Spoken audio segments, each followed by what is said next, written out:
got you. Yeah.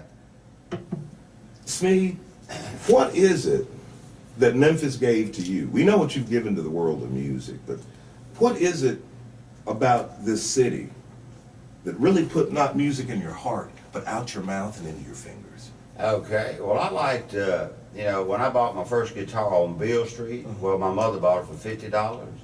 It was an electric guitar, and I learned how to play on my own. See, I bought me a chord book. Yeah. And when I learned how to play, after that, I had a band, and then I got more interested because, you know, we even made money. We had a garage band. We made money at the in Horn Lake, Mississippi one night. You know, like a big, back then in the '60s, $250 one night was pretty good. You know. Are you kidding? $250 back then. You're a thousandaire. You're right. Exactly. So then after that, you know, my brother called me from Fred P. Gaddis and says, "Hey, you want to help this guy write some songs?" All he had was words, and he listened after I worked on them for about, you know, 5 hours. He said, "Yeah, I like what you do," and that's how we started. And he's the guy that wrote "Playing Your Game," the words, you know. Wow.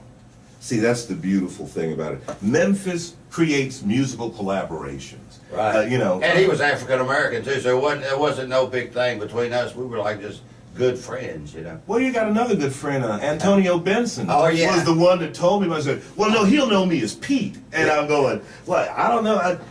However he remembers the name, he remembers the personality even more. Yeah, I saw Antonio Benson at my dentist's office. I said, "Look here, Antonio." He was big into the horns, right? Yeah. He was a nice guy too. Well, I tell you, more than that, School buddy. I heard that from school back in those days. You were in one of the first integrated situations. We even did, not to cut you off, but we even did a show at the high school, and we were in the Marine ROTC, and they asked us to do it. We did a dance, and the sergeant of the ROTC called our band Hudman's Hoodlums, you know. Hey, whoa! So you were already, shall we say, tagged way before anything else. Right. Well, you know, and that's the beautiful thing about it, Smead. My first memory of music, I'm walking down, I've been away from Melrose for years. I'm walking down the hall, and I hear this radio getting louder and louder and louder. Right. And so I walk into the gym. You remember the way those old gyms were built? You walk up the backstage, and you're on stage. Exactly. So I walked up the stairs, and as soon as I get to the top, it was George Handy, Anthony Taylor, the Saipangos. And they were sitting there doing a dead knockoff of Dave Brubeck's Take 5. Yeah. Now, Handy was the ancestor to the original WC. Well, no, I doubt it. I've See, heard of William that. Christopher came from Florence, Alabama. He was from Orange Mound, Tennessee. When I was about 16, I'll tell you a story. I went to the Ellis Auditorium, which is now the Cook Convention Center. And I went in there and I said, "I'm going to find out if somebody will give me a place to rehearse, you know." Yeah. I had the band. I said, "Well, we'll just find out." So I went in there and met this man named Chauncey Barber. And he was the superintendent there. I went, I said, "Sir, do you have any place that I could, you know, practice my band?" You know what he said? He said, "You can have any hall you want." And then just, you remind me when you said that, I walked around in there in the auditoriums and looked at all those empty seats. I said, "Well, maybe one day that'll be me, you know." And that's all. It was the last. I never rehearsed there, but he told me, "Yeah, you can have any place you want." And that was nice, you know. Well, not only that, but the vision of seeing people in there. That was part of, that's what music's about. That's right. It's not just pleasing the people. You got to first please yourself with it. That music's one of the few things that will never let you down. You know what I think about, you know, my definition of music What? is one thing. It transcends the norm. In other words, you might be in a good mood, but when you hear this music, you're supposed to be just a little bit better or real good or whatever, whichever way it goes, you know. Or if you're way too up and you need to get somber. I think about songs that can really affect your mood. And the thing about it is, you like to write songs that really do affect people's moods or describe real life situations. That's the, you know that. You know what I found out about my partner. What got me more enthused about it, and I've been songwriting on and off at least, you know, close to 20 years. But let me just say this: the guy I started with, the thing that fascinated me about his writing was that he never lied in a song. You could always believe whatever he said. The basic truth was straight ahead, and that's what got me. And you know something else I want to tell you, and this is really If you told me to recite four paragraphs and come to school the next day and recite it, I probably couldn't have remembered it. But with songs, when I play the guitar, it all just comes right back. So it's a natural ability to be able to just remember. Now you forget as a songwriter or even as an artist, you forget certain, grooves. That's why you have to practice a little bit. Yeah. But beyond that, it's pretty well, okay. Of the phases, from writing the song to recording the song to performing it to what other people say, what's your favorite part of all that? Recording. Once it's Leon. I mean, there's Leon, right? Yeah. I'm sorry. Once I say, hey, I'm gonna write a song, I can sit there and write 4 songs. It's not hard for me. Once you get it, it's like that they just roll off. Yeah. The tough part is to reproduce it in the studio to where when you get that particular song down, you don't go back and say, well, I wish I would have done it this way. In other words, be satisfied, do it right. Jerry Phillips told me this. Do it right one time, and hey, you don't have to do it anymore. It's over and out, and let it roll, You mentioned Jerry, so I know you know another one of those originals, a guy that would wipe out a whole project in an instant when he didn't like a chord change, Lewis Paul. Yeah, I remember Lewis Paul, yeah. Lewis Paul was at the studio. He came after me, after I was there for probably about a year. He came, and they let him record, and he worked with Jerry, and he ended up recording a whole album. But the trick on the deal was he played every instrument on the album, and that's how, I don't know if they ever sold it or not, unless, the other day he told me about his passing away. I didn't know anything about that. Yeah. But me and him were pretty good friends. We were allies, Well, and not only that, but you were creative, 2 of the most creative but offbeat people in the world. Oh, he had a hit song too, I don't believe that was that nice. you really love And we played that at the me. Battle of the Bands. Our band, when we played on Summer at about 1960, probably 5 or 6, we played the Battle. We didn't win, but we played it anyway. We tried, Well, see, and that's, people can't understand that era. You talk about a garage band, but the crazy thing about Memphis, and Memphis during that period, Right. because of Talent Party, because of Roland James, because of people like that, a lot of guys who started off in garage bands became professional musicians. Sure. I mean, close to 70% of the guys that were in bands then became professionals. Right. 30% of them fell out and became doctors and lawyers and went into family business and everything else.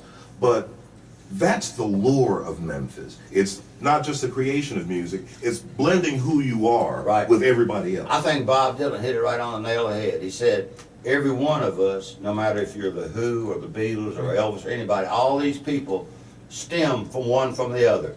But what you get from one record, you might not. Somebody else might get something else, and it doesn't mean that you're different. It just means that you get a different, perception of that particular song, or whatever you want to call it.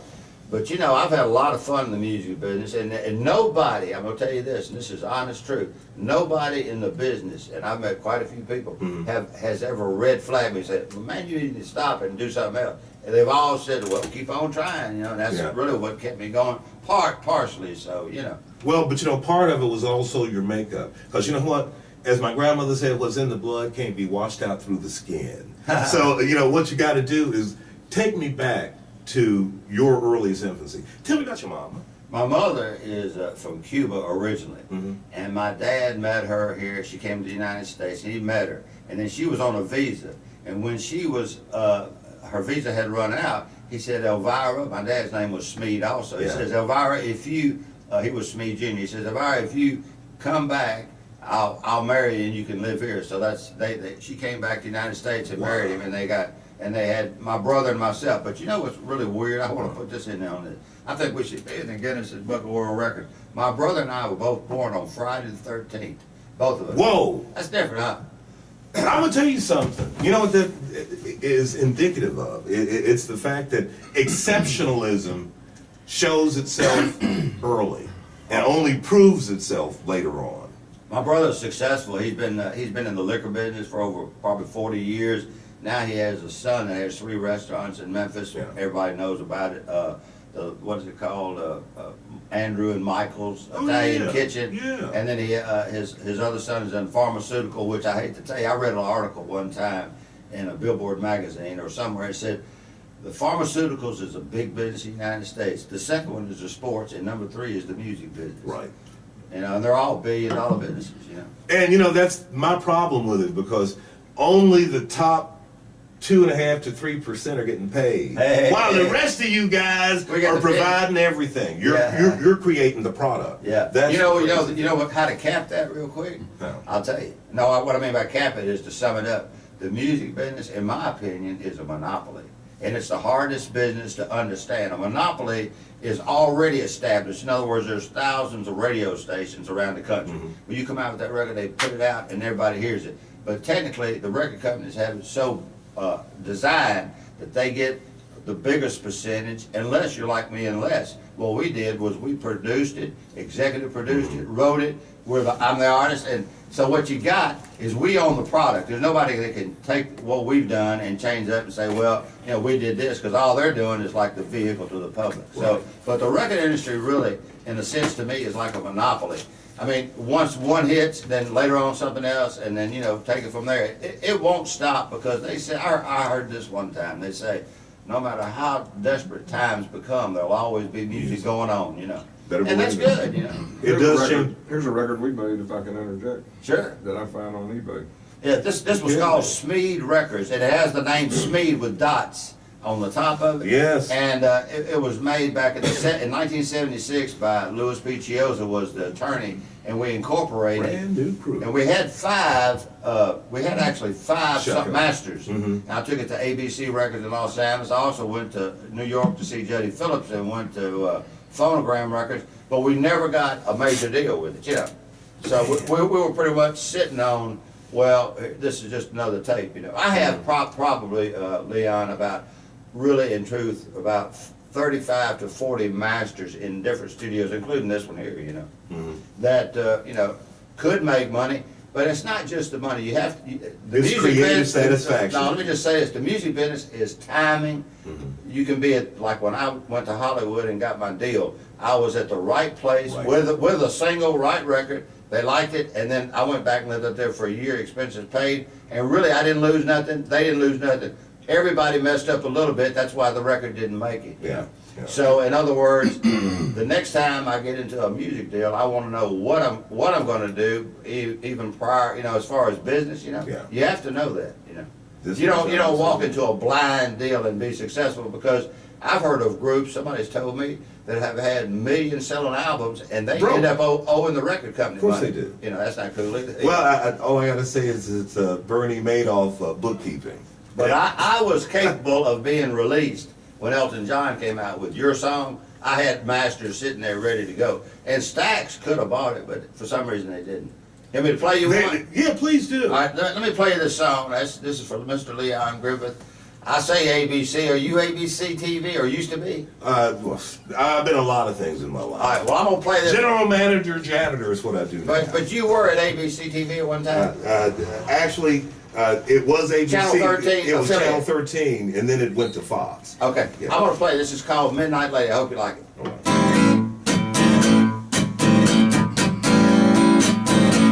Midnight Lady.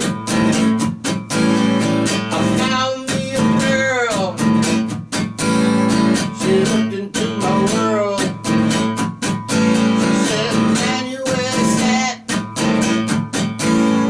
And maybe that cat." She caught me by surprise. She got me feeling high. She said, "Boy, this ain't no game. Your ways are driving me insane. Well, you got the money under your feet. Midnight lady."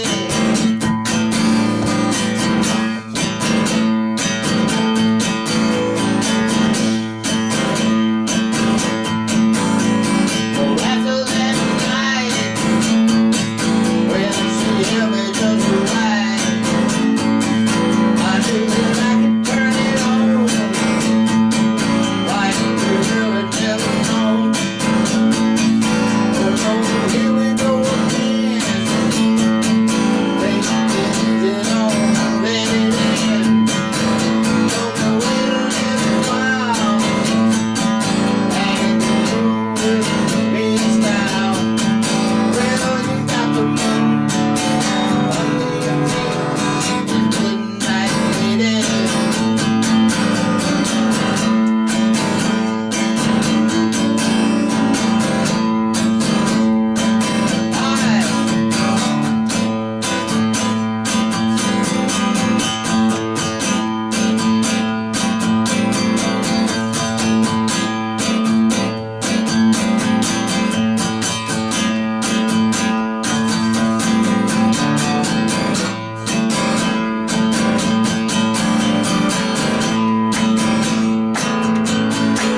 on that though. I ain't Shit, that wrong. don't tell anybody. That right, just Shh. We silence didn't it. know.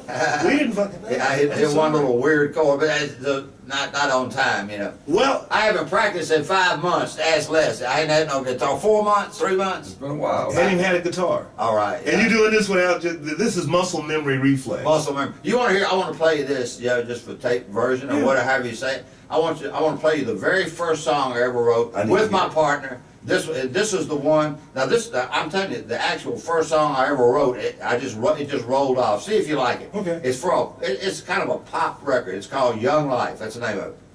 Like that already. Young Life. See what Because you at our age, we're just living our young life. Well, everybody is. I agree. Youth has what? Whatever. Here we go.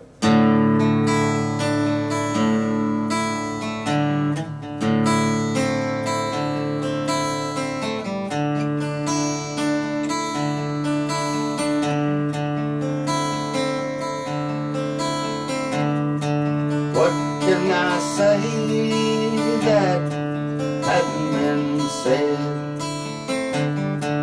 What can I do that hadn't been done? What part can I play that hadn't been played? What life do you lead when you're young? Walk like a man under the sun and seek the answer while you're young.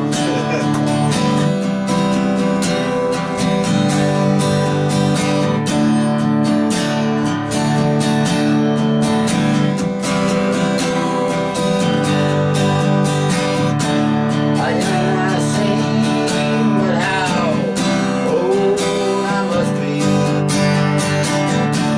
to have a thing such as this were in me. I cannot be a young man, for I fear I may go old. So I sit and ponder, and the mystery goes untold.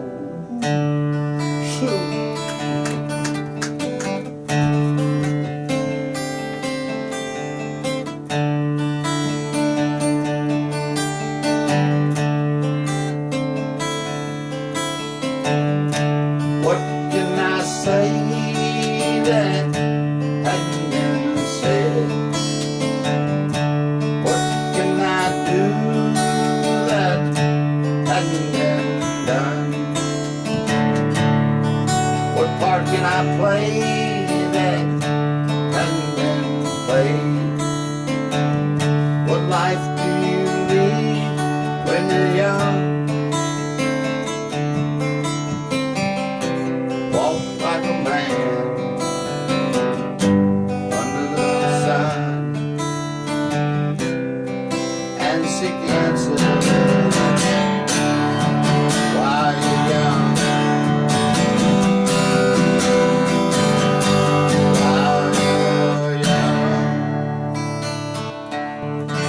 Smead, I'm so glad that I've not heard those songs before, because the truth that's in them and the way it's portrayed musically, it really does not only take you back, but it confirms things you've heard all your life. Youth is wasted on the young.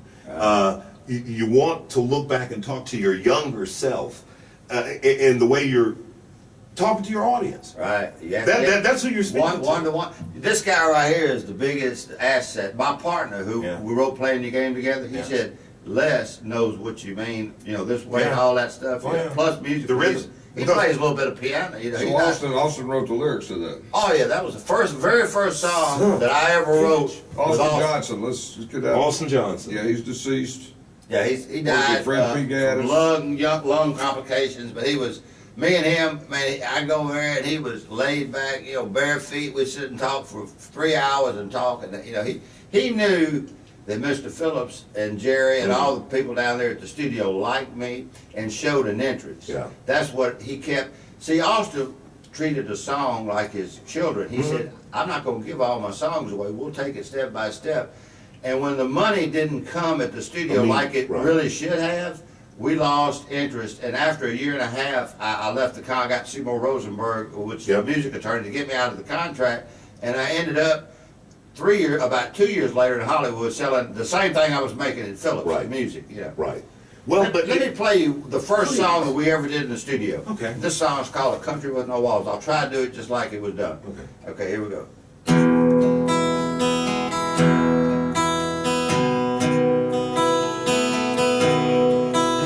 I'll dedicate this to Leon Griffith.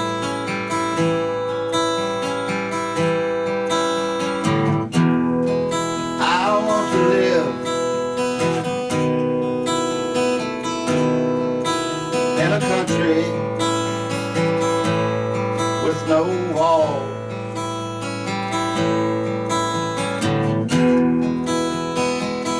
So I can go wherever the winds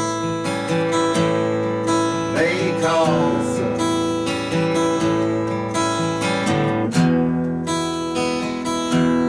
Let me roam free as a man must be. I want to live in a country with no walls.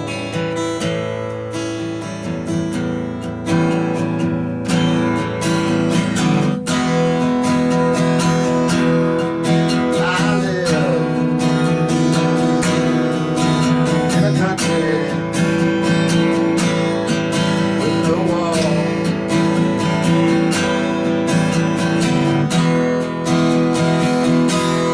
Yes, I live in a country with no walls.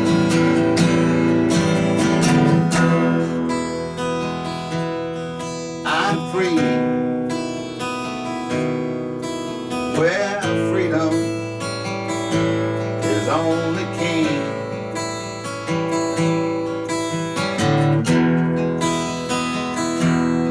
You can hear the freedom in the song I sing.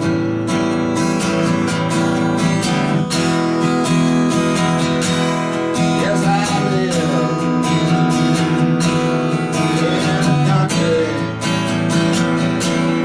with no walls. Man, first in the studio, huh? First one, very first recording. And you know what really got me? I'm gonna give it away. What? Have you ever heard of Sandra Rhodes? Yeah. Oh, hey. Can she play that guitar, huh? And sing? When I think of what Cute girl too. you know, they did. Pixie hair when I I don't know met if I her. ever heard that song, really. I don't know if I ever heard That was song. the very first recording we I've did. heard Blow Away quite a bit. Yeah, but this was the actual when I went to the studio on a Friday, he Yeah. said, come back, when I played him the tape, he said, I like the song, this one right here, that we did a home tape. He said, come back on a Monday, and that was a Friday, and Monday we did the session, and Sandra Rhodes played, and I played and sang whatever we did, you know, and we got the first recording, and I said, hey man, this does sound good, I think I'll stick with it. That's how I got in the recording. Rhodes Chalmers and Rhodes, a group of singers and players that never will get Charlie their, and Donna too, you know. they never will get their What true type of voice. song do you like the best? Oh, I'm sorry. Now, you like- It goes from classical to country. You and, like country? And every stop in between. Do you want to hear a country song? This is a new one. GK, the DJ, my Yeah. best buddy, even though I did fall to the wayside according to him, you know, but that's okay. You know, people make mistakes. I got news for you. We all make mistakes. All right, now let me play you a song with me and him wrote together. It's called, what is the song called? You wrote this with She who? Let Go, I Caught On. With George Clyde? And GK, yeah, right. Let's George hear Clyde. let's hear how it sounds. Let's hear it go. All right. Country, right? Yep. She could have had it all, but instead she had a ball. Hey. Her lips were wet like wine, but inside she was bone dry. Now I know why. All she did was lie. She bit me and somebody else's feet. She let go. I caught on. She let go. I caught on. Wild dancing at the wild horse. You were looking at all the dudes, but I was hip to your attitude. It ain't nothing to I was playing the field. She let go. I caught on. She let go. I caught on. She said, okay, I'll let go. Okay, put on a good show. No hard feelings, we met as friends. It doesn't matter if you're gone. Just remember, I called on. That's it. Ah. She let go. I called on. She let go. I called on. She let go. I called on. She let go. I called on.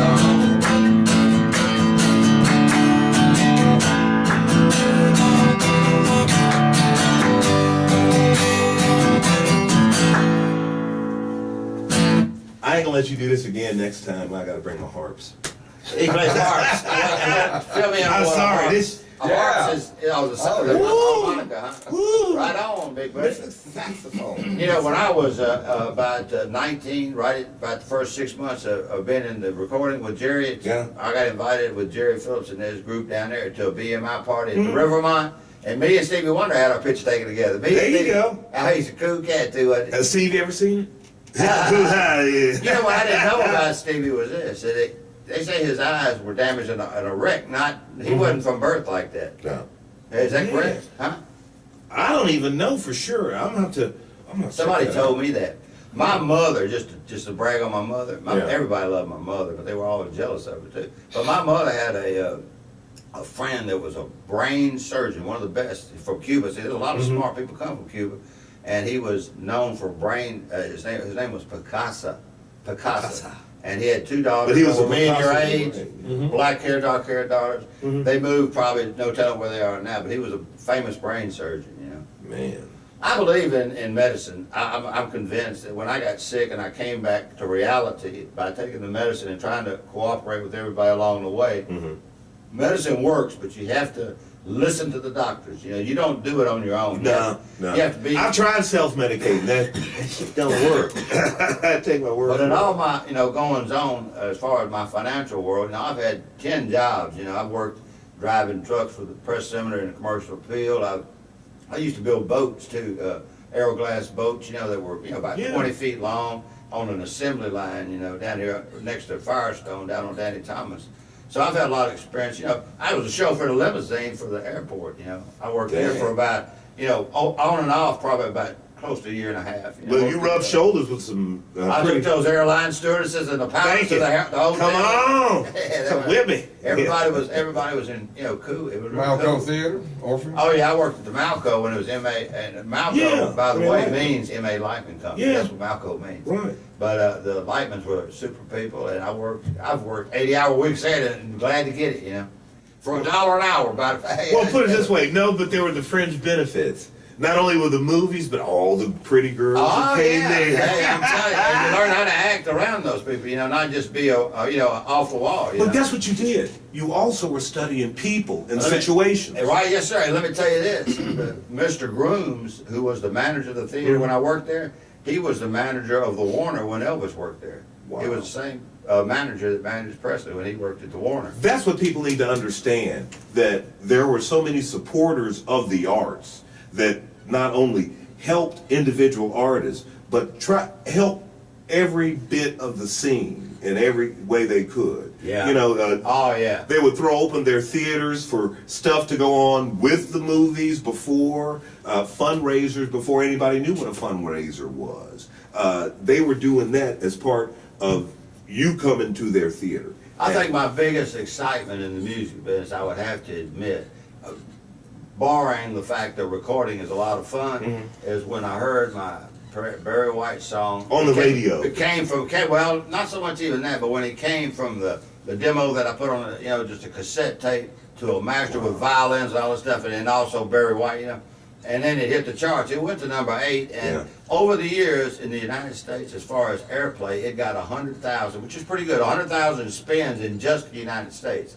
So it was aired quite a bit, over the years. I'm trying to figure out how many times I've aired it in the past. Oh, you've played 3 it a lot years. too, huh? I've got a radio station. Oh, It's an okay. internet. I'm not as up on all that as Yeah. some of my buddies here, like Mr. Burchfield. But Mine they is- keep me in the dark, The right? thing about it is, mine's an app-based radio station. Oh, yeah. So I play everything. Memphis music is the foundation of it.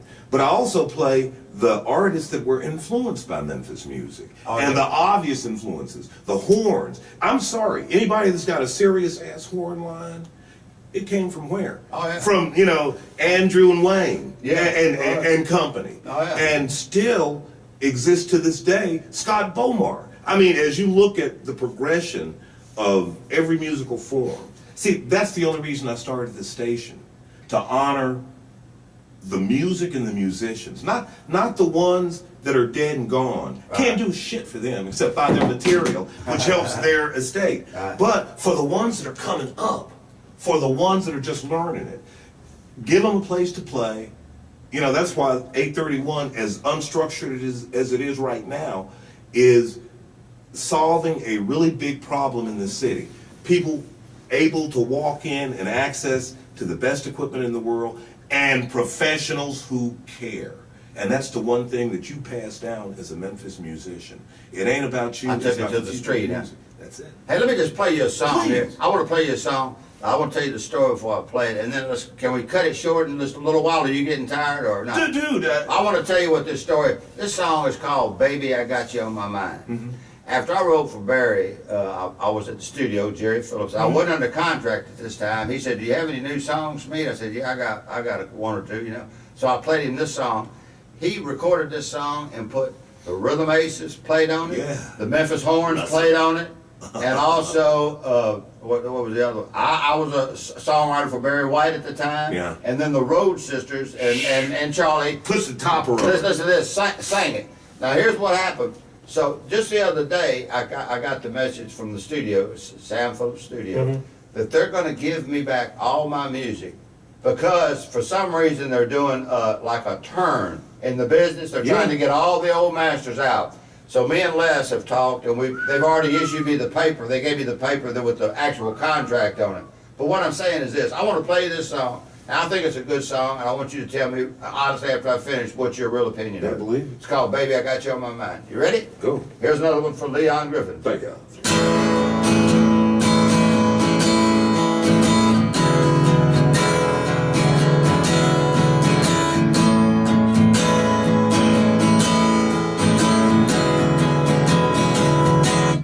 Baby, I got you on my mind. Baby, I got you on my mind.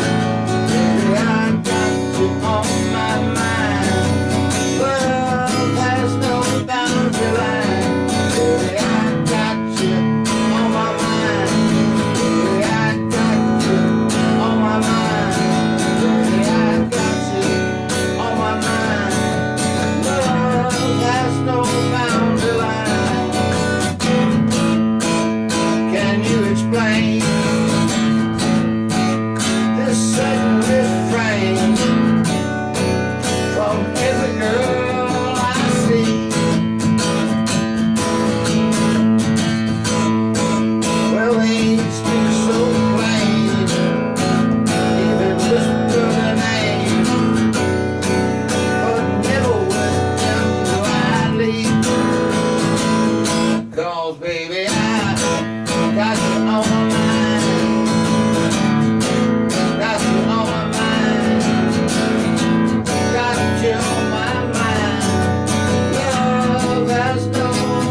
chord changes in that blow me away. I'm so glad that this is shit I'm listening to for the first time in my life. I like the music. Well, not only do I like it, I like the differences in it and the likeness. Sounds almost contemporary sound, doesn't it? Like our elders would even like it, you know, a little bit. See, that's what I mean. My grandmother would, case in point, I was on FM 173, and she would listen to me out of a, you know, just a point of pride until she heard knock, knock, knocking on heaven's door. Oh. And the next time I saw her, she just grabbed me and said, I want that record. Yeah. Yes. And, you know, and it so... It was a totally different reaction I had because this She is a wanted the woman record about that Right. knock, knock, knock. Right. Yeah. And then AC/DC did it. You know? Yeah. Oh, yeah. But you know something I wanted to say?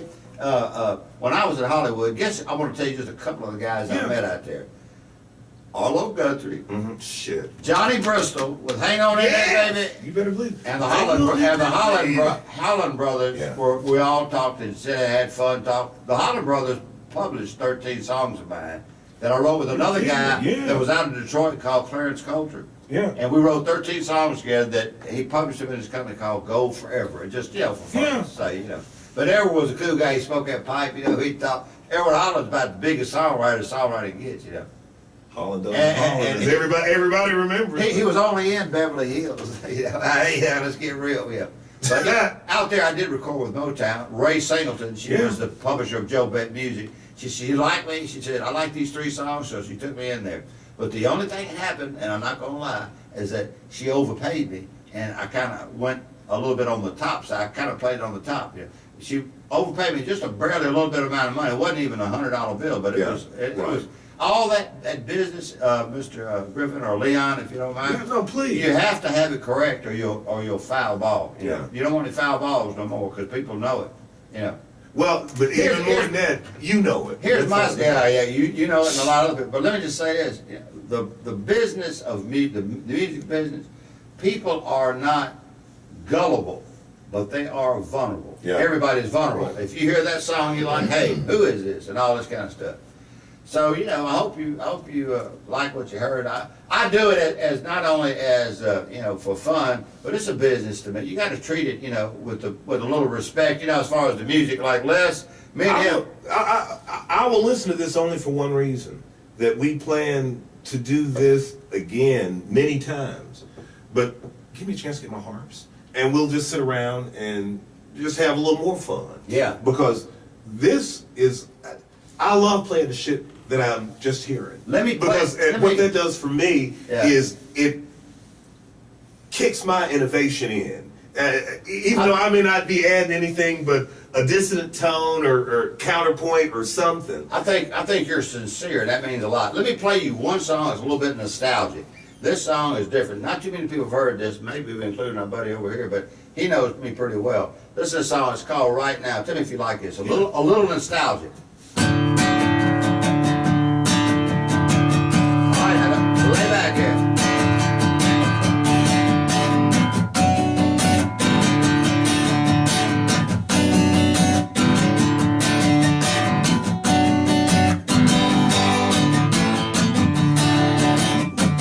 Girl, the way that you wiggly walk, something about the way you talk, I need your loving.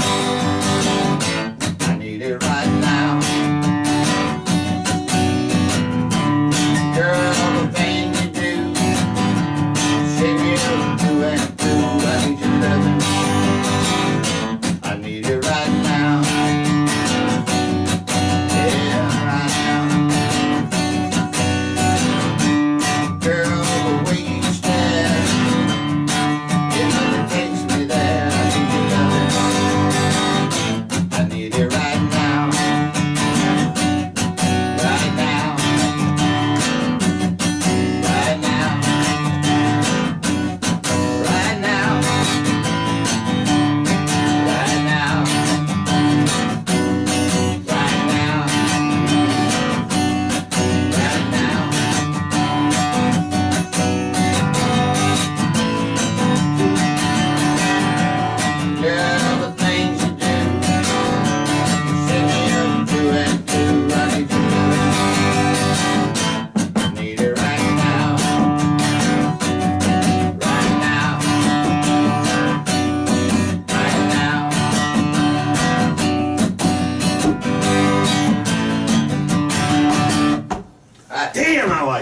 cool, man. I'm gonna tell you, Thank you. but Buddy Holly would be happy to have that, but it was a whole lot more innovative. Pretty good sound? I don't know if I've ever heard that one. Yeah, you might not have that on tape, but it's Right. yours, you know, in the publishing world. You know, we're gonna start, me and this gentleman right here, we've forked out a little money, but we're gonna start a new publishing company, and guess what it's gonna be called? I'll tell you. He knows it, I think. Sung, S-U-N-G Publishing. S-U-N-G. You like that? If Yeah, it I ain't love been it. used, we're gonna use it. Damn straight. We're gonna use it on the next File album. it. We're gonna use it on File the it. next album. I'm gonna tell you something. That's what I'm gonna make sure you do. There needs to be a next album. Because you've just amazed a guy who has known you for how many years by pulling out, what, 5 songs, and 4 of them you had not even heard? Well, the Country with No Walls I've maybe heard once or twice, but maybe. Hardly anybody heard it. He never played that. FM 100 used to come by, and different people from the radio Yeah. station to hear the music, or people Yeah. from record companies. He never played the Country with No Walls. Just the other 4. But I've probably got at least 100, maybe 200. If you want me to Just play that. you the song they bought in Hollywood, put out as my first single, I'll play it, and then let's kind of cool it Okay, on the playing yeah. because I'm getting a little bit tired. Well, no, I'm not used- because the one thing I ain't gonna do is overtax you, because you put a lot into your playing as well as the song that you crafted. But I want you to hear what this sounds like, and I think you'll see why this gentleman and this guy that bought my record in Hollywood, he was the first man to ever advertise music on TV, Art LeBeau. But I want to play you this song and tell me if you think it's quality song. It's called Blow Away, okay? Okay. I'll do it at my best.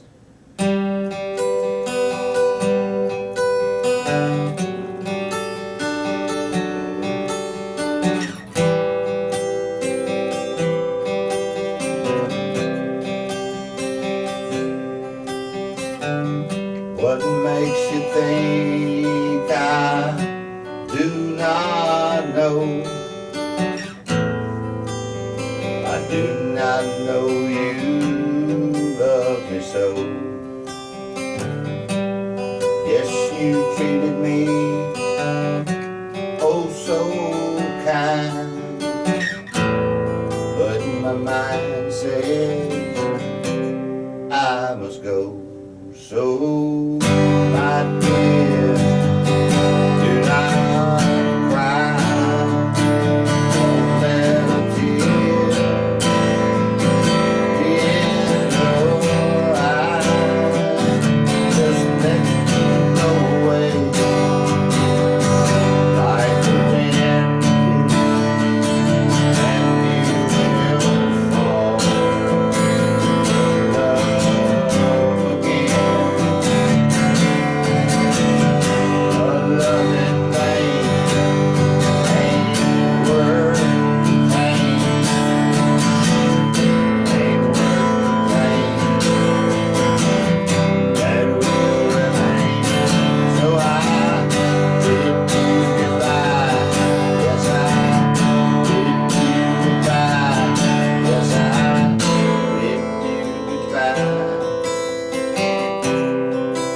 Baby, please don't cry.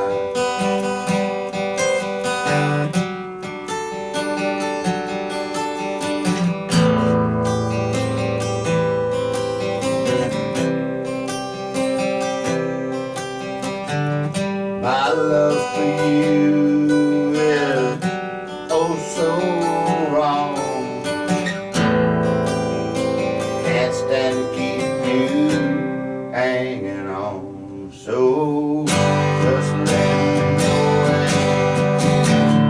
like the wind. Just let me go away. Turn me loose. Let me go away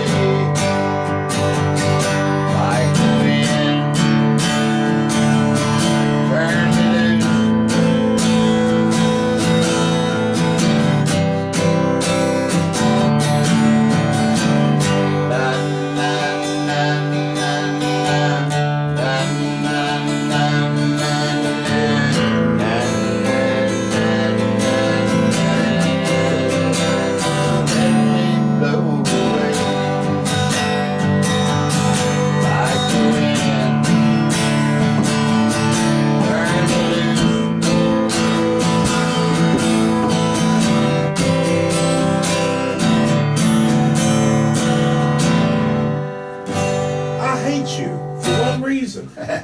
in 3 fucking lines, you outline my entire dating history. But it's Love in vain, ain't worth the shit. I'm sorry. You know. We're out the window. Yeah, right. Damn, what? If I could have come up with that, I could be the king of. Hey, baby. But wait a minute now. You 22 and fine. Let me give you something that's gonna blow your mind. Yeah. Austin Johnson wrote the lyrics now. Hey, guess who I met in Hollywood too? You'll never believe where either. I met Marv Stewart, who was the president of Curtime Records. What's the gentleman's name? Superfly. Yeah. What was his name? Curtis Mayfield. Mayfield. Right. I met him at the Belly. Nicest guy. About your size. Y'all about the same size. He was a real cool guy too. President of the label now. Oh yeah. Yeah. Well, and I to Chicago at that. Yeah, I'm saying president time. You know. man, that ain't shit. Yeah, You need yeah, to take right. a break because you need to get out and hit one of them coffin nails. But I'd love to. Hey, Yeah. Can we talk out there? Can we talk out there? Yeah, man. I'll You get with me? it. You don't smoke? Oh, I do. Oh, you do? What, do you smoke a cigar or cigarettes? Do I smoke after sex? I don't know. I never looked. I'll be Hey, Smoke cigar. Hey, let me turn you on to cigar. Are you smoking the wooden tips? Black Yeah. them out? Oh, God, They yeah. are the best. Are you kidding? Would you give me one to take home? Dude, You don't have a one? I only have one, but that's okay. Hey, me and you smoke the same type though. They're You're good. kidding me. Oh man, wooden tip on the black and Oh. mild. No better. No better. Well, do you know what it is? But I got a Winston Light. There you go. And let me tell you that it's not a long one, is it? My first smoking was actually a pipe. We'll put it over here. All right. And well, that's really my pick, so I'll put it in my pocket. All right. It's for sale though. Yeah, I got that bag downstairs. Rental easily. I told Les I was bringing a yard sale with me.